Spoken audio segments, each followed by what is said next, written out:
अधिवक्ता श्री वसंत चौधरी जी हैं। उदय जी के बगल में पार्टी के सूत्रधार रणनीतिकार श्री प्रशांत किशोर जी हैं। पूर्व सांसद श्री सीताराम यादव जी हैं। हम लोग के जनसुराज के विधान पार्षद के सदस्य श्री अभाष साहब हैं। हमारे दल में अभी जस्ट आए हैं 4 दिन पहले भारतीय जनता पार्टी के दिग्गज नेता पूर्व महामंत्री श्री सुनील शर्मा जी हैं। उनके पीछे श्री एनपी मंडल साहब हैं, सरवर अली जी भी हैं, अबोजुल साहब हैं, श्री विनीता विजय जी हैं, श्री ललन जी हैं। मैं प्रारंभ करूं उसके पहले मैं आपको बताना चाहता हूं कि आज जिस सवाल पर आप लोगों को आमंत्रित किया गया है वह बिहार में एक मिसाल के तौर पर भ्रष्टाचार, व्यभिचार और इतना गड़बड़ी बिहार सरकार को लूटने का जो काम किया गया है उसी के संबंध में एक ऐसे मंत्री जो आप जानते हैं कि भारतीय जनता पार्टी के प्रदेश अध्यक्ष श्री दिलीप जायसवाल जी पर 2 बार आपके द्वारा संवाद किया गया है, 2 एपिसोड दिया गया है। अब तीसरा जो है भाजपा का जो चाल चरित्र चेहरा है वो भारतीय जनता पार्टी के जो पूर्व प्रदेश अध्यक्ष हैं उनके संबंध में आपको जानकारी दी जाएगी। लेकिन मैं उससे पहले बताना चाहता हूं कि जनसुराज के पास जो अभी सरकार है, सरकार के एक मंत्री का ऐसा भ्रष्टाचार का कहानी है कि भ्रष्टाचार भी शर्म करने लगे। इस तरह से अनैतिक रूप से भ्रष्टाचार में लिप्त होकर बिहार के जनता को लूटने का काम किया है और दूसरा मिसाल नहीं मिलेगा आपको। समय समय पर हम 3 महीने के अंदर कोई एक नहीं बचेगा। उसके अलावा जनसुराज के पास वैसे लगभग 2 दर्जन से ज्यादा जो सीनियर IAS अफसर हैं जिसने बिहार को मंत्री के साथ मिलकर लूटने का काम किया है उसकी भी सूची है। उतना ही नहीं, उन लोगों ने सिर्फ देश में पैसा का, भ्रष्टाचार का पैसा का इन्वेस्ट नहीं किया है बल्कि ऑस्ट्रेलिया, दुबई और अमेरिका में भी, उसने USA में भी पैसा का इन्वेस्ट किया है जिसका प्रमाण जनसुराज के पास आया है। मैं सर्वप्रथम राष्ट्रीय अध्यक्ष जी को देता हूं माइक, वो आपको अपनी बात बताएंगे। धन्यवाद। इस प्रेस कॉन्फ्रेंस में आप सभी लोगों का स्वागत है। मैं फिर से दोहरा दूं कि आने में कुछ विलंब हुआ क्योंकि भीड़ बहुत ज्यादा थी तो लोगों से मिलते हुए देर हो गई। ये जो श्रृंखला चला है हम लोगों का दुराचार को लोगों के सामने लाने का, ये निरंतर चलता रहेगा। ये इसलिए चलता रहेगा कि बिहार के लोग इतने ज्यादा तंग हो गए हैं कि वो अपनी ओर से अब साक्ष्य के साथ यहाँ के मंत्रीगणों का जो कारनामा रहा है उसके बारे में हमें सूचना देते रहते हैं और जब भी वो सूचना ऐसा लगता है कि वो महत्वपूर्ण है, आपके बीच लाने लायक है, लाने योग्य है, तो हम लाकर देते रहते हैं। बिना समय को जाया किए हुए मैं चाहूंगा कि प्रशांत किशोर जी आप लोगों से मुखातिब हों और आज का जो विषय है उस पर चर्चा करें। धन्यवाद। आप सबका पहले तो यहाँ स्वागत है।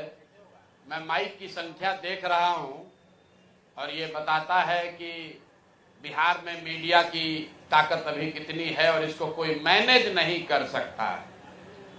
लोग कोशिश कर रहे हैं कि मीडिया को दबा दिया जाए, अखबारों में विज्ञापन के जरिए खबर को दबाया जा रहा है, लेकिन ये आपके माइक और ये लोगो इस बात के गवाह हैं कि बिहार में मीडिया जीवित है, सशक्त है और किसी का बिका हुआ, किसी के द्वारा खरीदा जा सके ऐसा नहीं है।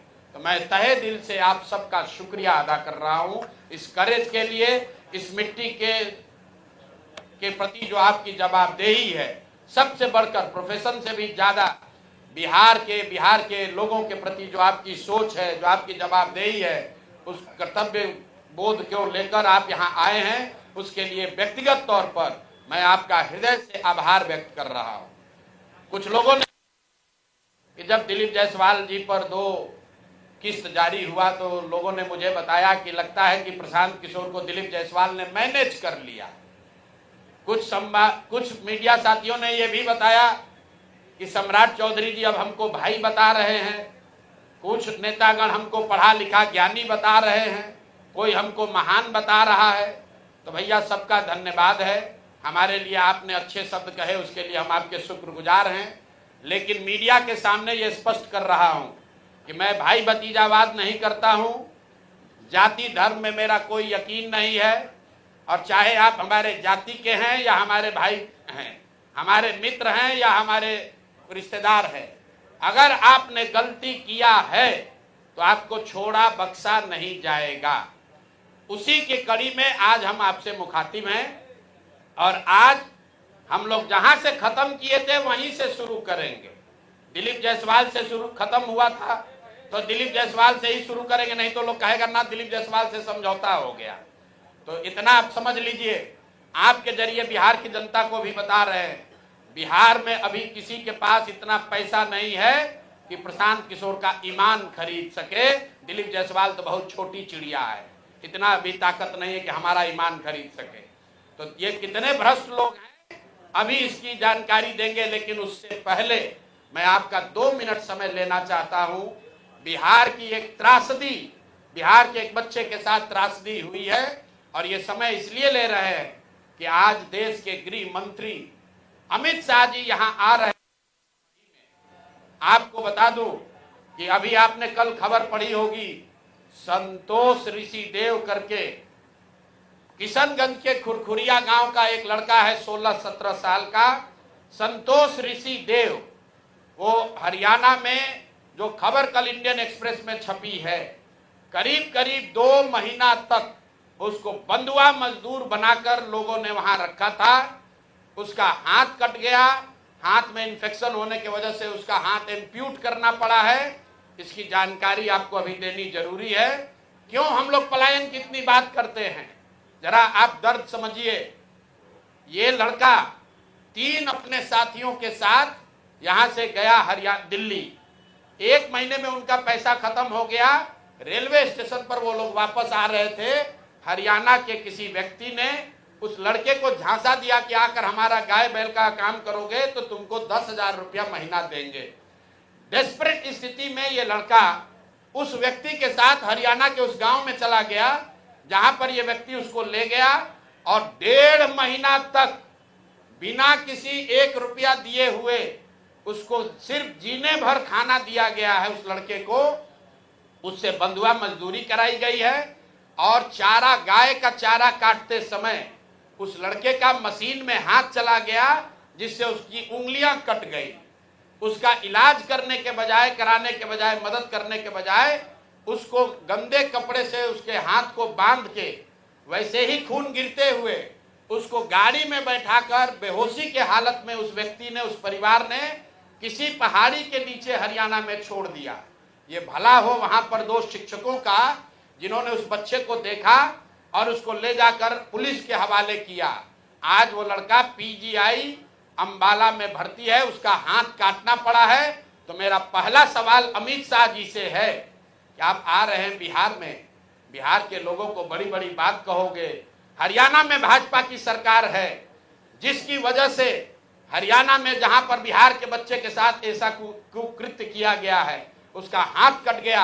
आज वसी पुनौरा धाम से, सीता माता की उस धरती से जरा बताइए कि जिस परिवार ने बिहार के बच्चे को 2 महीना तक बंधुआ मजदूर बनाया, उसका हाथ कट गया है। वो गरीब ऋषिदेव मुसहर समाज का लड़का है, उसको अभी तक सिर्फ 5,000 रुपया कॉम्पनसेशन मिला है। कल रात में हमारे लोग उनके घर गए थे, उनकी मां रो रही थी कि सिर्फ हमको 5,000 रुपया मिला है। उसका लड़के का पिताजी और भाई, उनके पास ट्रेन से अंबाला जाने का पैसा भी नहीं था। और बताइए, ये स्थिति में लोग जी रहे हैं और यहाँ का अफसर, यहाँ के नेता लाखों करोड़ों रुपया का घोटाला कर रहा है। यहाँ का एक गरीब दलित समाज का लड़का 10,000 रुपया के लिए बंधुआ मजदूर बन गया, उसका हाथ काट दिया गया, उस पर कोई संज्ञान नहीं है। और यहाँ नेता बैठ के प्रतिबंधित क्षेत्र बनाया है, उसमें बंगले में बैठ के लूट मचाया है। अब आ जाइए आज के मुद्दे पर। आज हमारा विश्वास है कि अमित शाह इस बात पर जवाब देंगे कि हरियाणा सरकार उस परिवार को, उस व्यक्ति को कब गिरफ्तार करेगी जिसने संतोष ऋषि देव को बंधुआ मजदूर बनाकर 1.5 महीना तक अपने घर पर रखा था। जबरदस्ती उसका हाथ कट गया उस बच्चे का। वो इतना त्रासदी में लड़का है कि पुलिस बता रही है, वो ये भी नहीं बता पा रहा है कि किस गांव में उसको रखा गया था। उसको बस इतना ही याद है कि हमको पहाड़ियों के बीच किसी गांव में रखा गया था।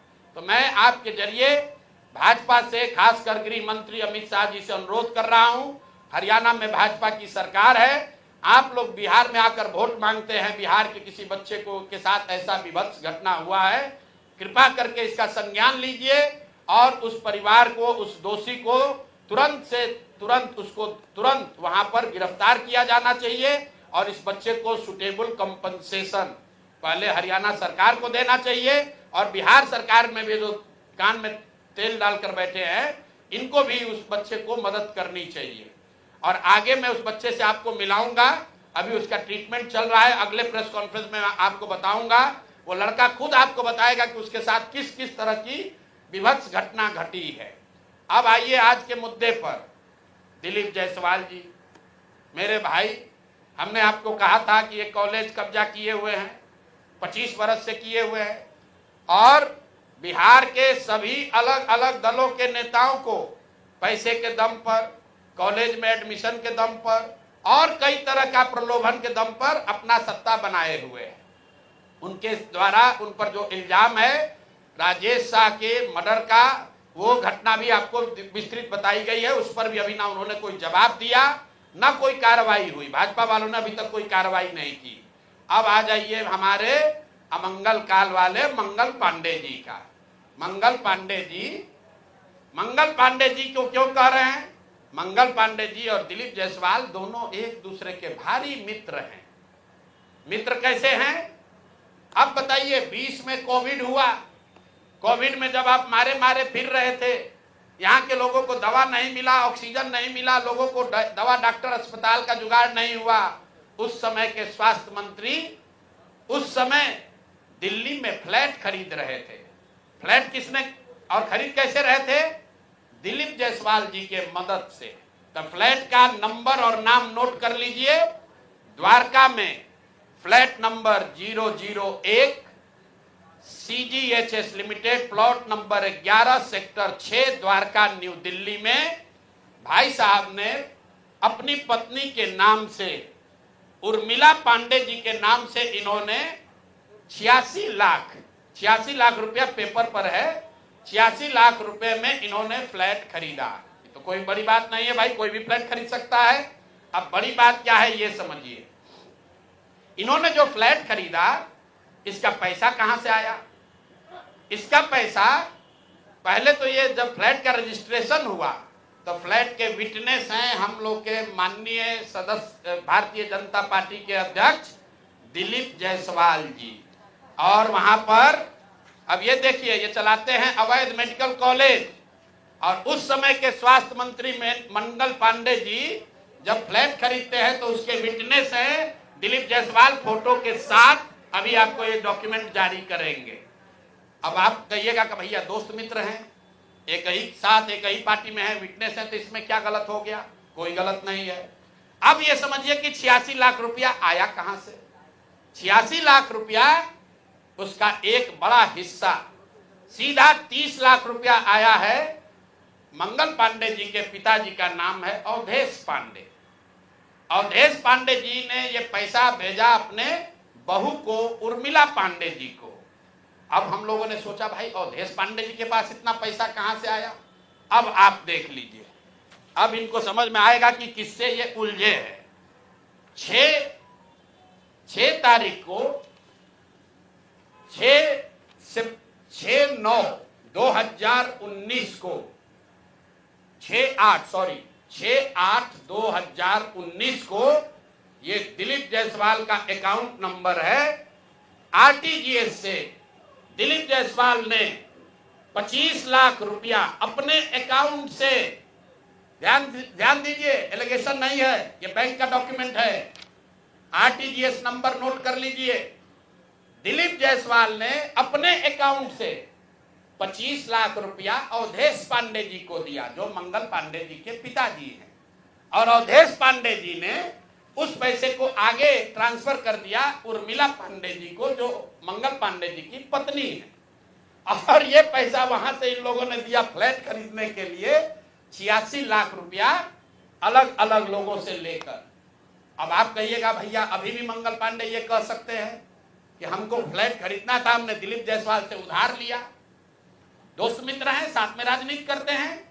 तो 2020 का मंगल पांडे का अब आप निकाल लीजिए एफिडेविट, जब चुनाव लड़े तो उसका एफिडेविट निकाल लीजिए। उसमें ये एक कॉलम है कि अगर आपने किसी से लोन लिया है, अनसिक्योर्ड लोन, अगर आपने दोस्त मित्र परिवार किसी से लिया है तो घोषित करना पड़ता है। तो 2020 के मंगल पांडे के एफिडेविट में ऐसी कोई घोषणा नहीं है कि उन्होंने अपने पिताजी से 25 लाख रुपया अपने पत्नी के नाम पर लोन लिया है। तो मेरा दिलीप जायसवाल जी से पहला सवाल है कि अरे भाई, आपके सरकार में, आपके पार्टी में इतना भ्रष्टाचार है कि अपने में भी घूस ले रहे हो।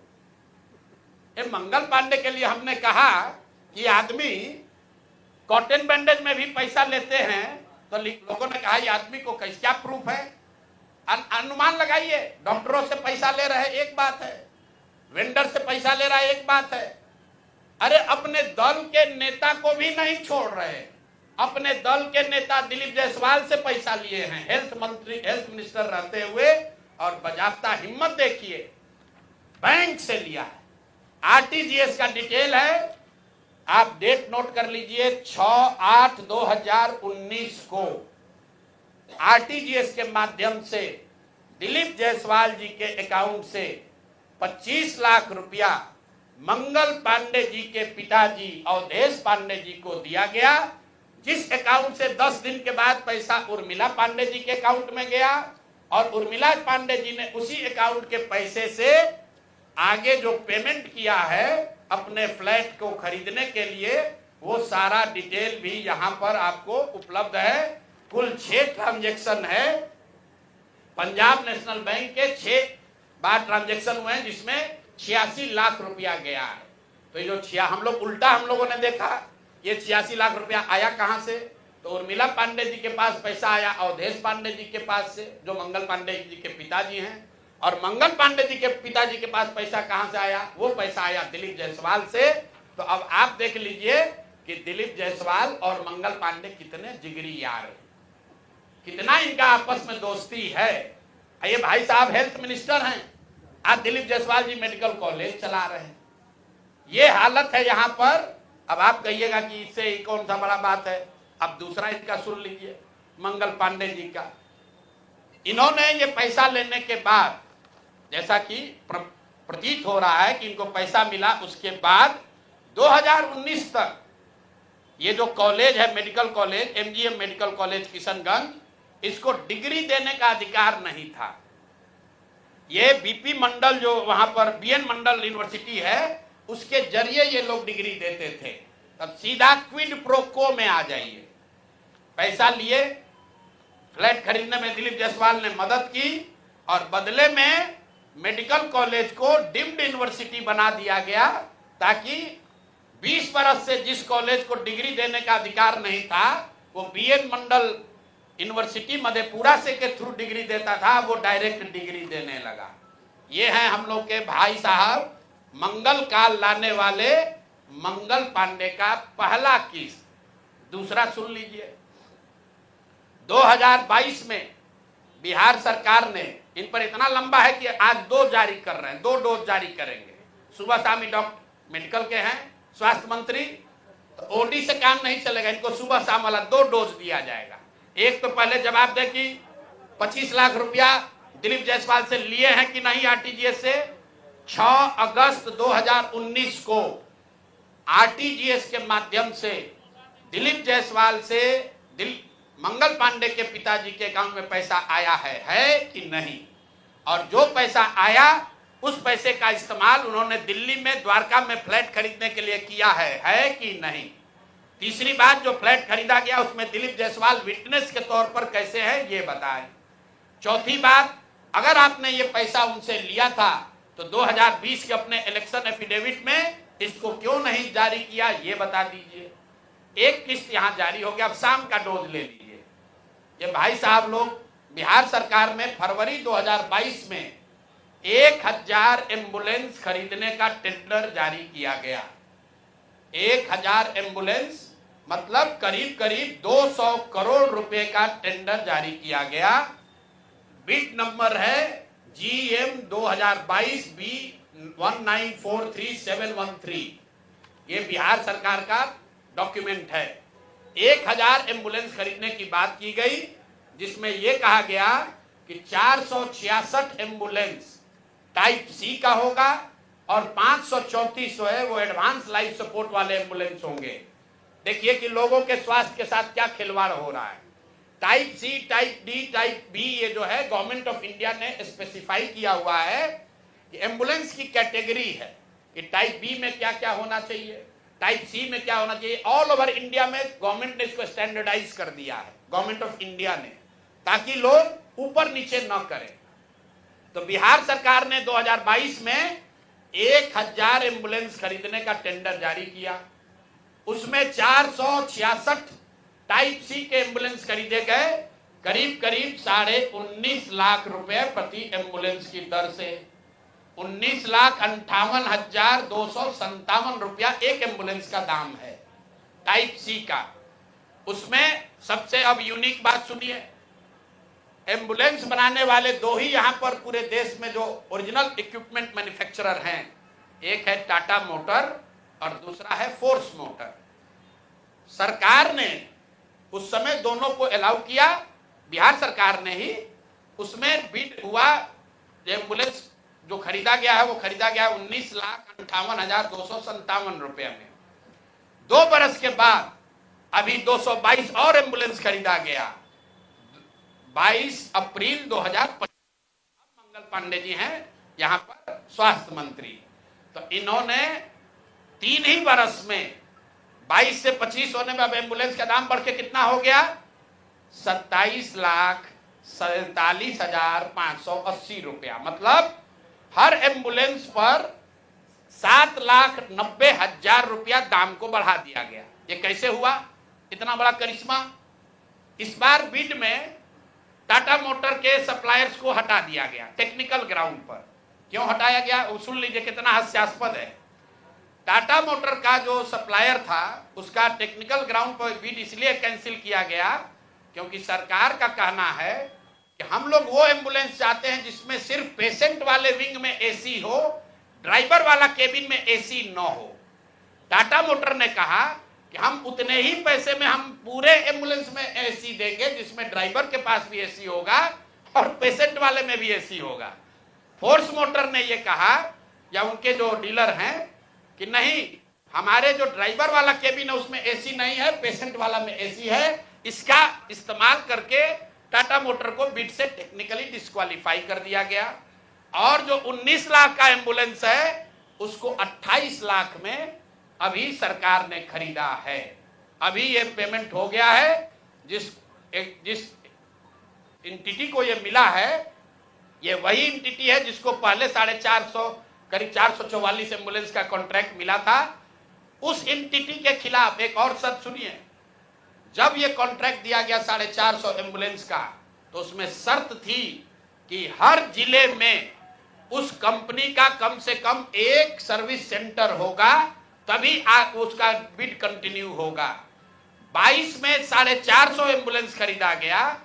फोर्स मोटर का कोई भी यहां पर 4 या 6 जिले को छोड़कर कहीं पर उनका सर्विस सेंटर नहीं है। बजाय उसके कि उस पर एक्शन हो, उसी को फिर से 250 एम्बुलेंस का और कॉन्ट्रैक्ट दे दिया गया। वो कॉन्ट्रैक्ट पिछला जो 19.5 लाख में दिया गया था, इस बार 27.5 लाख में दिया गया। और बात सुनिए, यही टाइप सी का एम्बुलेंस उड़ीसा में खरीदा गया 16 लाख में, अभी 2 महीना पहले। टाइप बी का एम्बुलेंस अभी यूपी सरकार ने खरीदा है 2500 एम्बुलेंस 12 लाख में, और बिहार के हम लोग के जो ज्ञानी मंत्री लोग हैं ये वही एम्बुलेंस खरीद रहा है 27.5 लाख में। तो अब मंगल पांडे बता दे, और अभी आजकल हम नए नए मुख्य सचिव जो बनने जा रहे हैं, क्या नाम है उनका, प्रत्यय अमृत, वो भी स्वास्थ्य के ही शायद प्रिंसिपल सेक्रेटरी हैं भाई, स्वास्थ्य के प्रिंसिपल सेक्रेटरी हैं प्रत्यय अमृत जी। मुख्यमंत्री जी का तो कार्यकाल 3 महीना बाकी है, ये भाई साहब का कार्यकाल अभी 1-2 बरस रहने वाला है।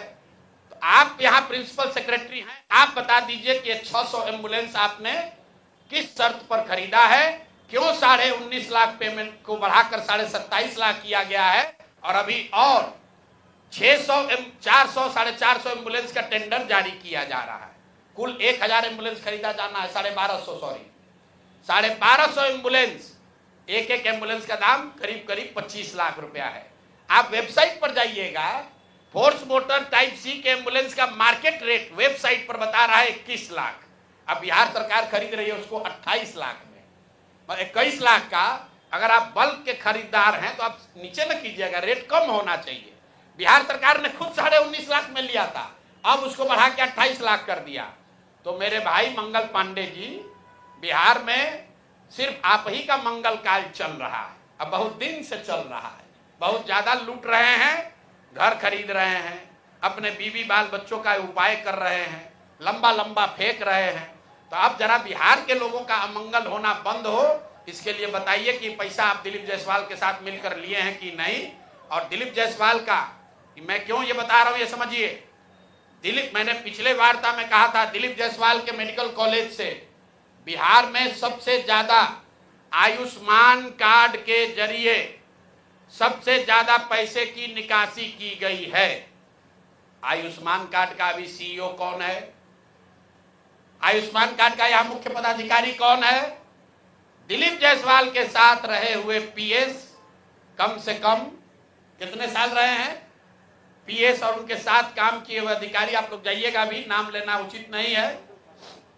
मंगल पांडे के जो पीएस थे वही आजकल आयुष्मान के यहां पर हेड हैं। देखिए इनकी मिली भगत है।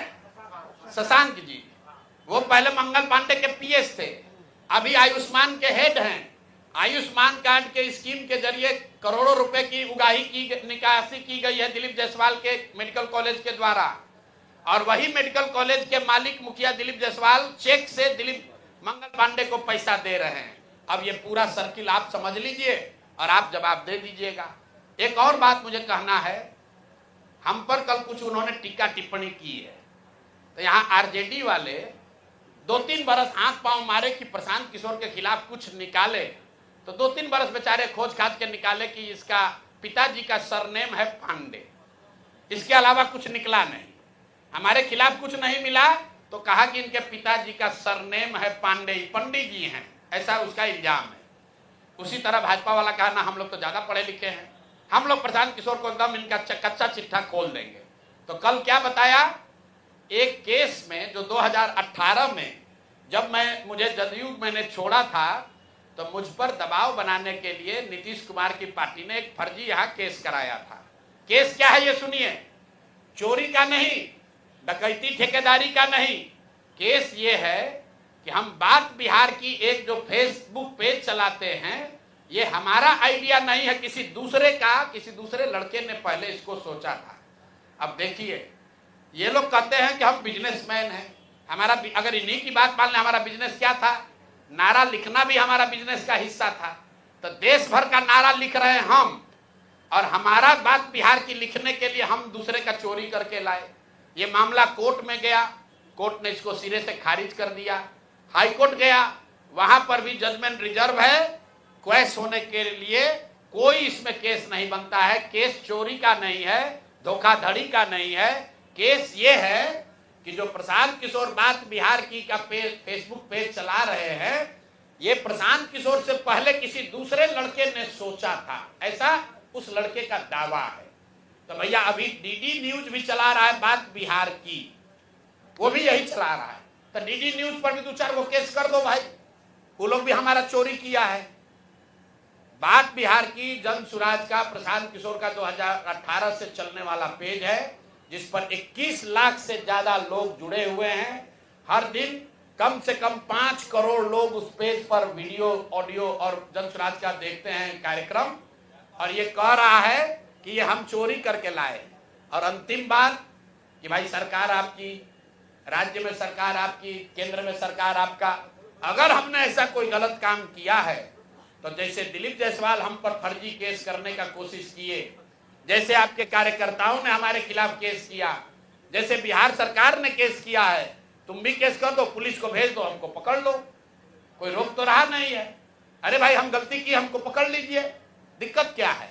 तो ये मामला अब आपके सामने रख दिए, इसके बाद इनको जवाब देने दीजिए। दिलीप जायसवाल की तरह ये भी कहेंगे यही बात कि भैया ऊपर वाला है, भगवान है। भगवान अगर आपके लिए है तो भगवान हमारे लिए भी है।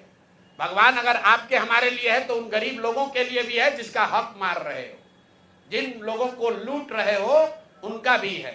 और दिलीप जायसवाल और मंगल पांडे के साथ साथ जो अभी मुख्य सचिव डिजिग्नेट हैं, प्रत्यय अमृत जी को क्लियर करना चाहिए कि उनके स्वास्थ्य विभाग के प्रिंसिपल सेक्रेटरी रहते हुए ये एम्बुलेंस का कॉन्ट्रैक्ट कैसे हुआ, क्यों 12 लाख 13 लाख का एम्बुलेंस आपने 19 लाख में पहले खरीदा, फिर उसी एम्बुलेंस को 27 लाख में खरीद रहे हैं, क्यों खरीद रहे हैं, क्यों टाटा मोटर को आपने डिस्क्वालीफाई किया, क्यों फोर्स मोटर को के ही सप्लायर को ये दिया गया है, इस पर प्रत्यय अमृत जी को भी बोलना चाहिए।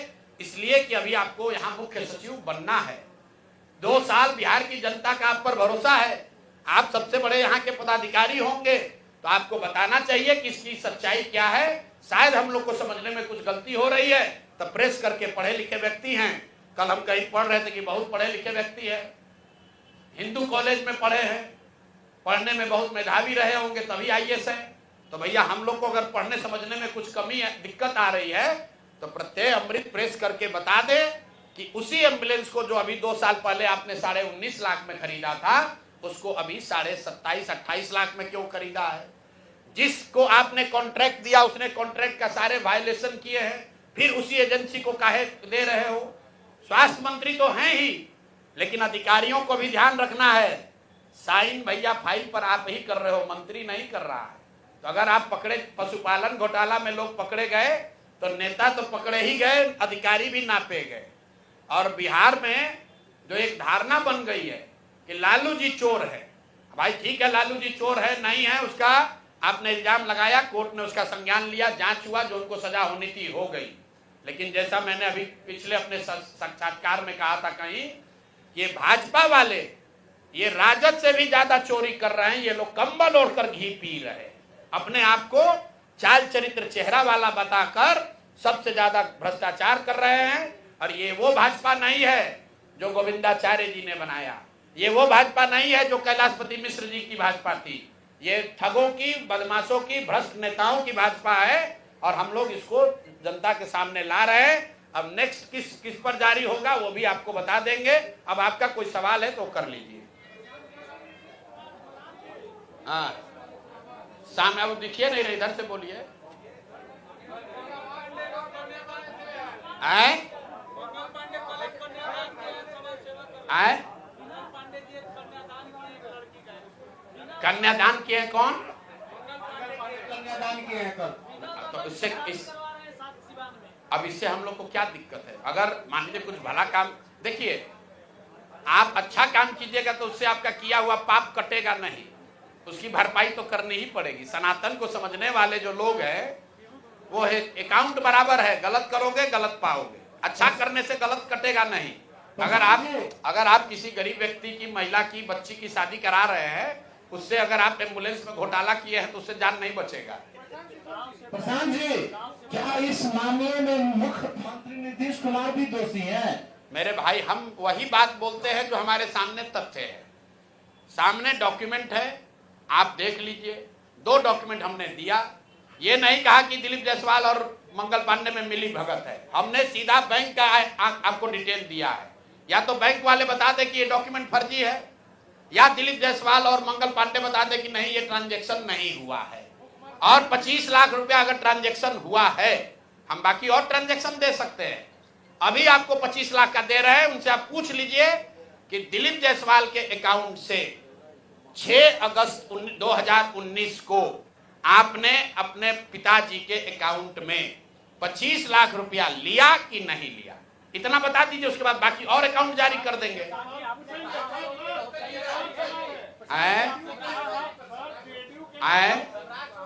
अरे भैया काहे घबरा रहे हो, एक एक करके लो ना। बीमारी है, दवा का डोज 4 को कैलपुल खा लोगे तो बुखार उतरने के बजाय गड़बड़ा जाएगा।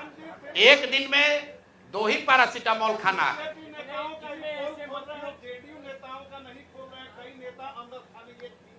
अच्छा, अभी आपको हमने क्या कहा, दिलीप जायसवाल पर नहीं बोले तो आप लोग बोले कि दिलीप जायसवाल से समझौता हो गया।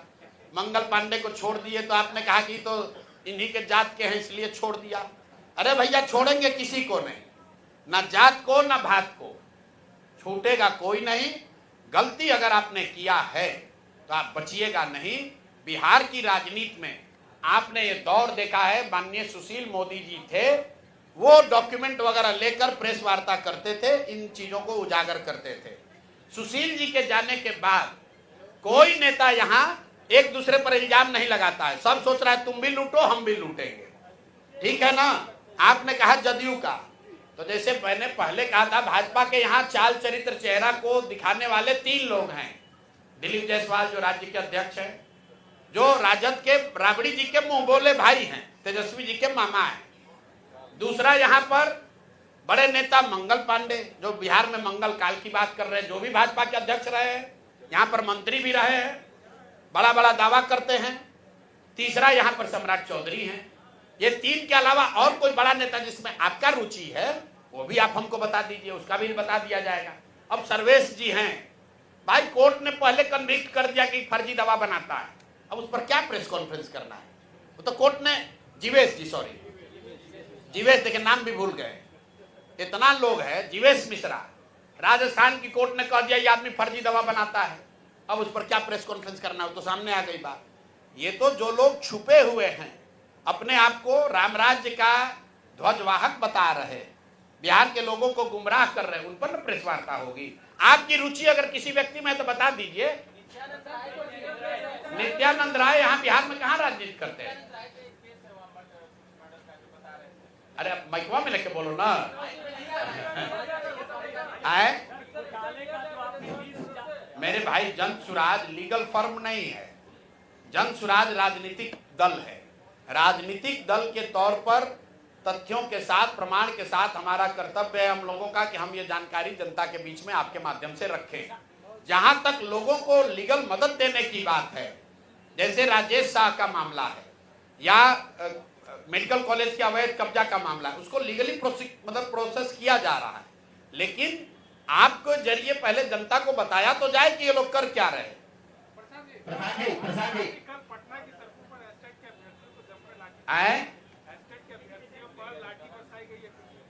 भाई 100 बार हम लोग कह चुके हैं कि नीतीश कुमार समाजवाद और सामाजिक न्याय पर की नाम पर राजनीति करने वाले सबसे ज्यादा जो लाठी चलाने वाला नेता है इस देश में, वो नीतीश कुमार है।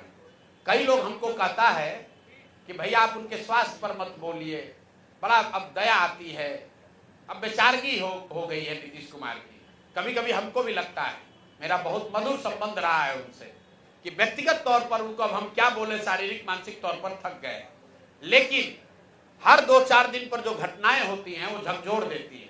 कल आपने देखा एक नए बच्चे को, 20-22 साल के एक बच्चे को पुलिस वाला वर्दी में जूते से, पैर से, जूता से उसको मार रहा था। आप बताइए, ये मानसिक तौर पर थका हुआ बीमार व्यक्ति नीतीश कुमार अपने बंगले में बैठकर बिहार के युवाओं को, पुलिस को ये अलाउ किया हुआ है कि ये जूता से जाकर मारो, तो इस व्यक्ति के प्रति कोई सिंपैथी होनी चाहिए? नहीं होनी चाहिए।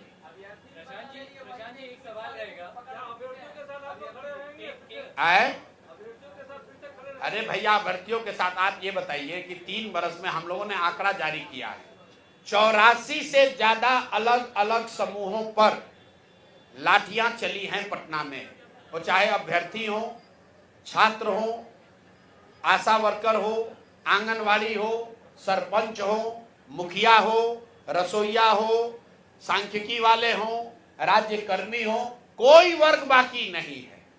हर आदमी लाठी खा के गया। यहां तक कि भाजपा वाले नेताओं को भी दौड़ा दौड़ा के नीतीश कुमार के पुलिस ने मारा। अब फिर भी ये भाजपा वाला इतना डरपोक है कि सत्ता के लालच में, कुर्सी के लालच में, यही केजरीवाल जी को पीट पीट के यहाँ पर डाक बंगला में लाल कर दिया था, और अभी नीतीश कुमार को भगवान बता रहा है। क्यों? सत्ता का लालच है। प्रधान जी जो आप आरोप लगा रहे हैं, हम आरोप को नहीं लगा रहे। कौन बोल? प्रधान जी प्रधान जी, हाँ हाँ, जो आरोप आप लगा रहे हैं, हमने कहाँ आरोप लगाया? कायदे से ये आरोप तेजस्वी यादव को लगाना चाहिए, क्योंकि विपक्ष के वो नेता है। और तेजस्वी यादव कहते हैं कि दिलीप जायसवाल जो है उनके मामा है। तो क्या शीर्ष नेतृत्व के नेताओं का रिश्ता क्या बताता है कि भाजपा जो है वो आरजेडी की भी टीम है? देखिए, आज जो भाजपा, मैंने पहले आपको कहा, उसका जो भी नेतृत्व है, सम्राट चौधरी कहाँ थे? वो लालू जी राजद से ही तो निकले हुए हैं। कम उम्र में मंत्री बनाना, विधायक बनाना, सम्राट चौधरी को किसने बनाया? यही तो राजद के लोगों ने ही तो बनाया। दिलीप जायसवाल कहाँ की राजनीति करते थे? ये सब राजद की उपज हैं। तो सब एक ही विचारधारा, एक ही तरह का लूट मार करने वाले तो लोग हैं। ये कोई गंगा से थोड़े, गंगोत्री से थोड़े ना निकले हैं, ये सब राजद वाले गंगोत्री से ही निकले हैं। तो जैसे जिसका जैसा उद्गम है वैसा ही उसका स्वभाव है, वही काम करता है। डॉक्टर लोग असुरक्षित बता रहे हैं कि बिहार में हम लोग असुरक्षित हैं, और भैया डॉक्टर सुरक्षित है कि नहीं इसकी चर्चा हो रही है। चिंता ये होनी चाहिए कि बिहार के 13 करोड़ लोग असुरक्षित हैं। जब कोविड में आपके लोगों को दवा नहीं मिला, पैरासीटामोल, ऑक्सीजन नहीं मिला, तब बिहार के स्वास्थ्य मंत्री करोड़ों रुपए का फ्लैट दिल्ली में खरीद रहे थे, और मदद कौन कर रहा था? दिलीप जायसवाल। तब वो चर्चा का बात है। डॉक्टरों की सुरक्षा होनी चाहिए, वो तो रहेगी।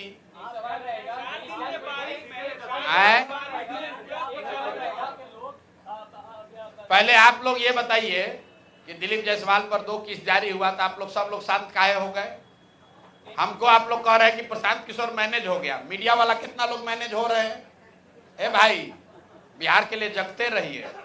जो बताया जा रहा है उसको चलाइए, उनसे रिएक्शन तो लीजिए। आप लोग दिलीप जायसवाल से काहे नहीं पूछ रहे? एक एएनआई को बुला के देखिए, एएनआई के एक आदमी को बुला के एक बयान देके उसके बाद से वो आदमी गायब है। वो आदमी गायब है, और आप लोग मुंह में ऐसे माइक लगाकर सवाल पूछते हैं, लेकिन दिलीप जायसवाल से कोई सवाल नहीं पूछ रहा है। मना किया गया है। अच्छा देखिए, कौन मना किया है? बोलिए। प्रशांत जी, मुझे इंटरनल ये पता चला है कि आसमान में धूप फेंकेंगे तो मुंह ही पड़ेगा। प्रशांत जी, प्रशांत के आपको बोला गया है कि प्रशांत किशोर पर नहीं बोलना है। प्रशांत किशोर पर मत बोलिए, दिलीप जायसवाल से बोलवाइए। आप मतलब बारिश में अस्पतालों और सब जगह का हालत खराब है, सड़क टूटने लगी है। 4 दिन के बारिश में सड़कें टूटने लगी है, अस्पतालों में पानी घुस गया है, पूरा बुरा हाल है। लगभग शहरी विकास मंत्री कौन है? बोलिए बोलिए। ए भाई, शहरी विकास मंत्री कौन है? जिस राज्य का शहरी विकास मंत्री नकली दवा बनाने का अपराधी घोषित कर दिया गया, इल्जाम नहीं, आरोप नहीं, राजस्थान में जहां भाजपा की सरकार है, उस सरकार के कोर्ट ने वहां पर जीवेश मिश्रा को फर्जी दवा बनाने का आरोपी बता दिया। वो आपका हमारा नगर विकास मंत्री है। भगवान का धन्यवाद कीजिए कि वो स्वास्थ्य मंत्री नहीं है, नहीं तो अभी तो घर डूब रहा है, फिर लोग भी डूब जाते हैं।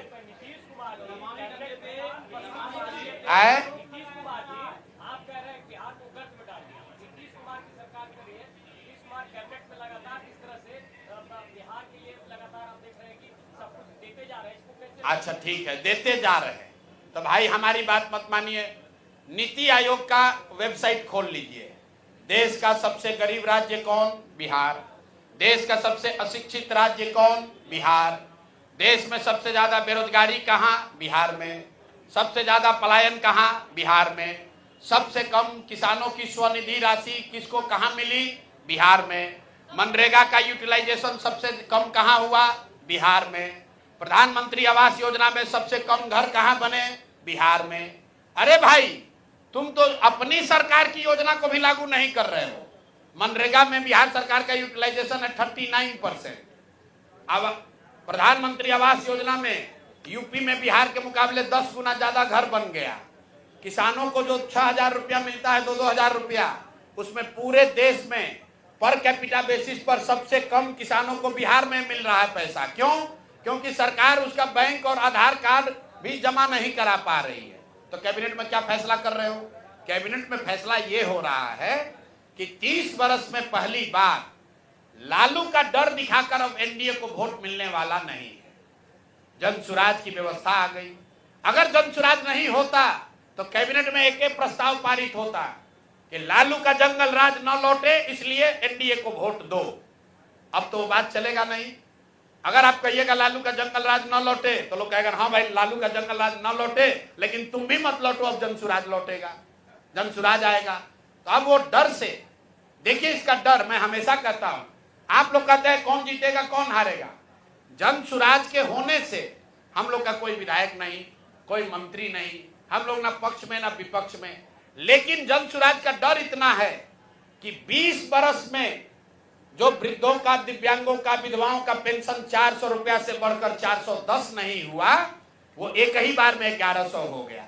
कुछ लोग कह रहा है कि तेजस्वी यादव कहने पर हुआ। चलिए मान लीजिए इस बात को, तो जरा तेजस्वी यादव से पूछिए कि भाई जब तुम्हारे माँ बाप थे यहाँ मुख्यमंत्री तब तो वृद्धों को 1 रुपया नहीं मिलता था, और इस 20 बरस में भी 3 बरस आप डिप्टी सीएम थे, उस समय 400 से बढ़ा के 450 काहे नहीं कर दिए?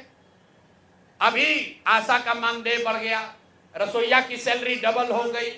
क्यों हो रहा है? क्योंकि ये भय सता रहा है, जनता का डर है। ये जनसुराज का, प्रशांत किशोर का डर नहीं है। ये लोगों को दिख रहा है कि बिहार के लोगों को एक विकल्प मिल गया है। अगर हम काम नहीं करेंगे, बात नहीं सुनेंगे लोगों की, तो जनता हमको हराएगी। और यही तो जनसुराज सिखा रहा है कि अरे भाई नेताओं में ये डर पैदा करो, जनसुराज के नेताओं में भी डर पैदा करो कि अगर काम नहीं करोगे तो जनता तुमको हराएगी। जनसुराज से भी गलत आदमी खड़ा होता है, उसको भी हराइए। हर हालत में जनता के हाथ में ही ताकत है। नेताओं को अकाउंटेबल बनाना है तो आपको काम के आधार पर वोट देना है। जिस तरह से राजद सबसे बड़ी पार्टी है बिहार में, लेकिन आप भाजपा को आड़े हाथ दे रहे हैं, क्या इसका मतलब ये है कि आप ये मान लिए हैं कि एनडीए की सरकार बनने जा रही है बिहार में? अरे हम तो ये मान लिए हैं कि एनडीए और जनसुराज में मुकाबला है। राजद को मरे हुए आदमी पर कितना बोझ डालिएगा, वो अपने खत्म है दल। भाई वीरेंद्र यादव के बारे में भी अरे भाई, हम भाई वीरेंद्र यादव को हम काहे बोले? जो यहाँ पर सत्ता चला रहा है पहले उसको पकड़े। मान लीजिए भाई वीरेंद्र यादव ने गलती किया तो सत्ता में जो बैठे लोग उसको काहे नहीं अरेस्ट किया? उसको अरेस्ट करना ना चाहिए था। भाई वीरेंद्र ने मान लीजिए कि गाली गलौज किया तो जो सत्ता में बैठा है उसको जाकर अरेस्ट करना चाहिए था। क्यों नहीं अरेस्ट किया? हम लोग तो पहले कह दिए कि दिलीप जायसवाल जो भाजपा के प्रदेश अध्यक्ष हैं और राबड़ी देवी के मुंह बोले भाई हैं, वो बतवा नहीं सुन रहे हैं। राबड़ी जी ने कहा तो हमारे भैया हैं, दिलीप जायसवाल हमारे भैया हैं, तो आप तो सुदर्शन न्यूज के हैं। अरे भाई कभी कभी भी तो चलाइए मेरे भाई। भाजपा के द्वारा आरोप लगाया जा रहा है कि नैतिकता का पाठ पढ़ाने वाले प्रशांत किशोर खूब कानून के कटघरे में। किस में? अभी तो तुम बताए भैया, प्रशांत किशोर पर ने कौन सा चोरी किया, हमने किसको ठेका दिया, कौन बालू शराब माफिया का काम किए, कौन सरकारी पद पर हैं, कोई पदाधिकारी बता दे हमने उसको कभी फोन किया हो, ट्रांसफर पोस्टिंग कराया हो, किसी को ठेका दिलवाया हो। हमारे घर परिवार दूर दूराज का आदमी भी कोई बिजनेस व्यापार करता हो बिहार में तो बता दीजिए। भाई आप ये कह रहे हैं कि बात बिहार की जो आप चलाते हैं, एक डमी लड़का शशांक खड़ा हुआ कहा कि ये प्रशांत किशोर से पहले ये सोच हमारे दिमाग में आई थी। तो भैया मोदी जी जो भाजपा वाला हमको कह रहा, भाजपा वाला से जरा पूछिए कि मान लीजिए एक बार को कि प्रशांत किशोर चोर है, नैतिक आदमी, इनमें मोरालिटी नहीं है, तो आपके सर्वमान्य नेता मोदी जी ऐसे आदमी को अपने घर में रखकर इनकी मदद ले रहे थे। अरे ये भाजपा के नेताओं को इतना भी नहीं समझ में आ रहा है। जरा पूछिए तो जाकर मोदी जी से कि सर ऐसे आदमी को जो कि नैतिक रूप से गलत है, उसको आप इतना बड़ा देश का नेता हैं, आप प्रशांत किशोर का मदद काहे ले रहे थे? प्रशांत किशोर को साथ में क्यों रखे थे?